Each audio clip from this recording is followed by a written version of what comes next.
દાહોદ જિલ્લામાં 267 ગ્રામ પંચાયત ખાતે ચૂંટણીનું આયોજન કરવામાં આવ્યું। સવારથી જ શાંતિપૂર્ણ માહોલમાં મતદાન થયું। દાહોદ જિલ્લાની 267 ગ્રામ પંચાયતની ચૂંટણી માટે મતદાન પ્રક્રિયા હાથ ધરવામાં આવી હતી।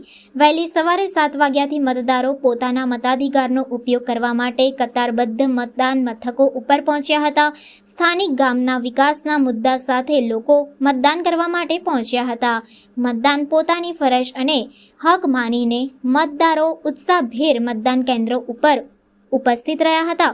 મતદાનની શરૂઆતથી જ લાંબી કતારો જોવા મળી હતી। કોઈ અનિચ્છનીય ઘટના ન બને તે માટે પોલીસ દ્વારા ચુસ્ત પોલીસ બંદોબસ્ત ગોઠવી દેવામાં આવ્યો હતો। મારા પરિવાર સાથે આજે ગ્રામ પંચાયતની ચૂંટણી નિમિત્તે આવીશું ગલાલિયાવાડમાં। આજે મારો પહેલો વોટ હતો। ચૂંટણી કરવો આપણો બધાનો હક બને છે, તો બધાએ હક વોટ આપવા જવું, ખાસ જવું બધાને। ગામના વિકાસ માટે થઈને, આપણી સહુલતી માટે થઈને આપણે બધાને જીતાડવા પડશે, જેથી આપણને આગળ જઈને સહુલત મળશે બધી રીતે, અને બધાએ એ વસ્તુ માટે જાગૃત રહેવું જોઈએ। જય હિન્દ।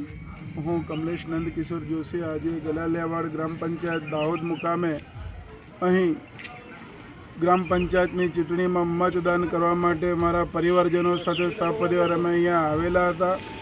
આજે અમે અહીંયા ગલાલિયાવાડ ચૂંટણીમાં મત આપ્યો છે, મતદાન કર્યું છે। સર્વ દેશવાસીઓએ મતદાન કરવું છે। મતદાન વોટ આપવો એ આપણો નૈતિક ફરજ છે અને આ આપણો હક છે, જે સર્વે પોતાની એક ફરજ સમજીને પૂર્ણ કરવું છે, જેથી તે મત વિભાગમાં વિજેતા સભ્ય આપણા સર્વ માટે, સમાજ માટે, દેશ માટે, વિકાસ માટે ખૂબ સારું કર્મ કરે, ખૂબ સારું કામ કરે અને પ્રગતિના પંથે આપણા દેશને, આપણે સમાજને તે લઈ જાય, જેથી આપણો દેશ ગૌરવવાન બને અને આગળ વધે।